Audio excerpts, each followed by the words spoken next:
The power of your subconscious mind भाग 4. बहुतेक महान शास्त्रज्ञ, कलाकार, कवी, गायक, लेखक आणि संशोधक यांना चेतन आणि अचेतन मनाच्या कार्याची प्रगाढ समज असते. या ज्ञानापायीच तर त्यांना त्यांचे उद्दिष्ट गाठण्याचे बळ मिळते. एकदा महान ऑपेरा गायक एन्रिको केरुसो हे स्टेजवर येण्याच्या भीतीने ग्रासले होते. त्यांना स्टेजवर यायची खूप भीती वाटायची. भीतीमुळे त्यांच्या गळ्याचे स्नायू आखडले गेले. त्यांच्या स्वरयंत्राला जणू पक्षाघात झाला. ते निकामी झाले. स्टेजवर येण्याचा पोशाख घालून ते स्टेजच्या मागे उभे होते आणि त्यांच्या कपाळावरून घामाच्या धारा वाहू लागल्या. त्यांना ऐकायला आतुरलेल्या हजारो श्रोत्यांसमोर त्यांना काही क्षणातच उभे राहायचे होते आणि गायचे होते. थर कापत ते स्वतःशी म्हणाले, मी गाऊ शकणार नाही. ते सगळे माझ्यावर हसतील. माझी कारकीर्द संपली. ते त्यांच्या ड्रेसिंग रूमकडे जायला वळले. नंतर अचानक थांबले आणि ओरडले, माझ्यातला लहान मी माझ्यातील मोठ्या मीचा गळा दाबायचा प्रयत्न करीत आहे. ते पुन्हा स्टेजच्या दिशेने वळले, ताठ उभे राहिले आणि म्हणाले, इथून जा, चालता हो. त्यांनी लहान मीला उद्देशून आज्ञा केली, मोठा मी माझ्यामार्फत गाऊ इच्छितो. केरुसोसाठी मोठा मी म्हणजे त्यांच्या अचेतन मनाची असीम शक्ती आणि शहाणपण. ते मोठ्याने ओरडू लागले, चालता हो, चालता हो. मोठा मी गाणार आहे. त्यांच्या अचेतन मनाने त्यांच्या आतील महत्त्वाच्या ताकदीचा प्रवाह मुक्त करीत त्यांना प्रतिसाद दिला. तेव्हा त्यांना स्टेजवर ज्यावेळेला बोलवण्यात आले तेव्हा ते स्टेजवर जाऊन असे भव्य दमदारपणे गायले की श्रोते अगदी मंत्रमुग्ध होऊन ऐकतच राहिले. तुम्ही या अगोदर जे शिकला आहात त्यावरून तुमच्या लक्षात आले असेल की केरुसोला मनाच्या या 2 पातळ्या माहीत होत्या, चेतन आणि तार्किक आणि अचेतन किंवा अतार्किक. आपले अचेतन मन प्रतिक्रियाशील असते. ते तुमच्या विचारानुसार प्रतिक्रिया करीत असते. जेव्हा तुमचे चेतन मन भीती, चिंता आणि तणावाने ग्रासलेले असते तेव्हा या भावनांमुळे तुमच्या अचेतन मनात नकारात्मक भावना निर्माण होतात. कधी या विचारामुळे चेतन मन तीव्र भीती, माघार आणि निराशेने भरून जाते. तुमच्याबाबत कधी असे घडले तर तुम्ही देखील महान केरुसोच्या उदाहरणाप्रमाणे वागू शकता. तुमच्या मनात खोलवर निर्माण झालेल्या अतार्किक भावनांना तुम्ही अधिकारवाणीने व ठामपणे आदेश देऊ शकता. तुम्ही म्हणू शकता, चूप बस, शांत रहा, मी पूर्णपणे माझ्या नियंत्रणात आहे. तू माझ्या आज्ञेचे पालन केलेच पाहिजे. तू माझ्या आदेशाचा ताबेदार आहेस. जिथे तुझा संबंध नाही तिथे तू उगाच लुडबुड करू नकोस.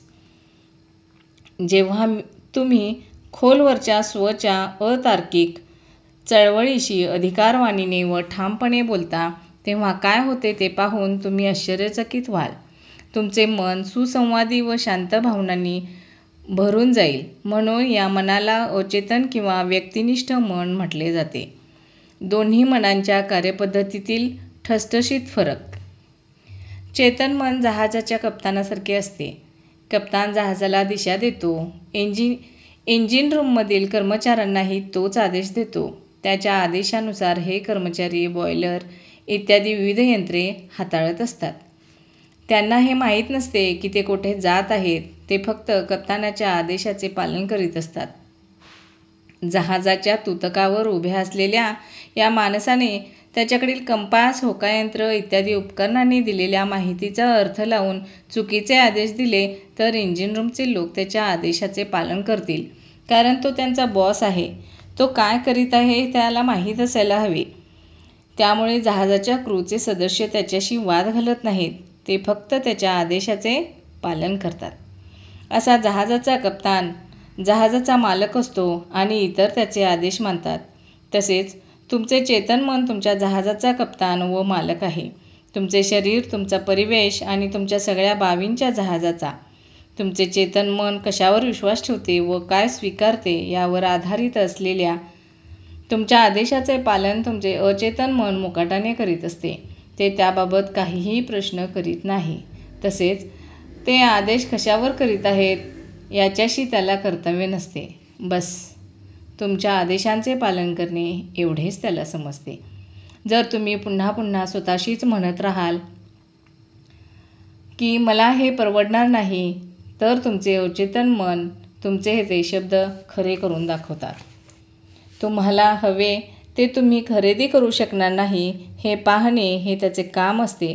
जोपर्यंत तुम्ही म्हणत राहता मला ती गाडी ते घर विकत घेणे, अमुक ठिकाणी सुट्टी घालवायला जाणे शक्य नाही, तोपर्यंत तुम्ही खात्री बाळगा की तुमचे अवचेतन मन तुमच्या आदेशाचे पालन करीतच राहील.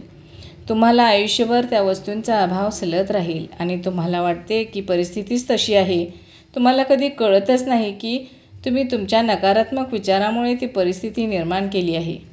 मागच्या ख्रिसमसच्या पूर्वसंध्येला साऊथ कॅलिफोर्निया युनिव्हर्सिटीत शिकणारी नीना डब्ल्यू नावाची एक तरुणी बिवर्ली हिल्सच्या एका महागड्या शॉपिंग सेंटरमध्ये फिरत होती. बफेलो, न्यूयॉर्क येथे असलेल्या तिच्या कुटुंबियांसोबत ती येणाऱ्या सुट्ट्या घालवणार होती. त्याबाबतच्या भावी योजना करण्यात तिचे मन गुंतून गेले होते.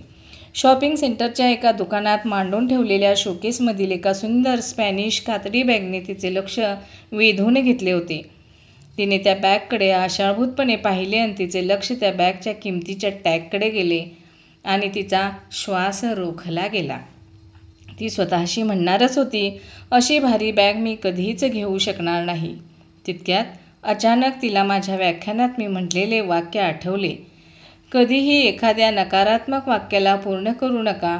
त्याला तात्काळ उलटवून सकारात्मक करा आणि तुमच्या जीवनात चमत्कार घडतील. दुकानाच्या काचेतून त्या बॅगकडे निरखून पाहत ती म्हणाली, ही बॅग माझी आहे आणि ती विक्रीसाठी आहे. मी तिचा मानसिकरित्या स्वीकार केला आहे आणि आता ती मला मिळावी हे पाहण्याचे काम माझे अवचेतन मन करील. त्या दिवशी संध्याकाळी ती आपल्या नियोजित पतीला डिनरसाठी भेटली. त्याच्या हातात उंची आवरणात लपेटलेली एक वस्तू होती. श्वास रोखून तिने ते आवरण दूर केले. त्या दिवशी सकाळी तिने पाहिलेल्या व स्वतःशी मनाशी मानलेल्या बॅगेसारखीच ती बॅग होती. तिने तिचे मन सकारात्मक अपेक्षेने भरून टाकले होते.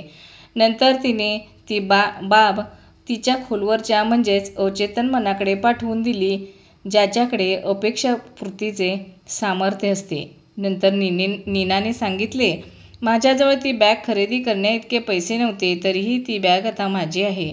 आता मला समजले आहे, पैसा व मला हव्या असलेल्या इतर सगळ्या गोष्टी मला कोठे मिळतील.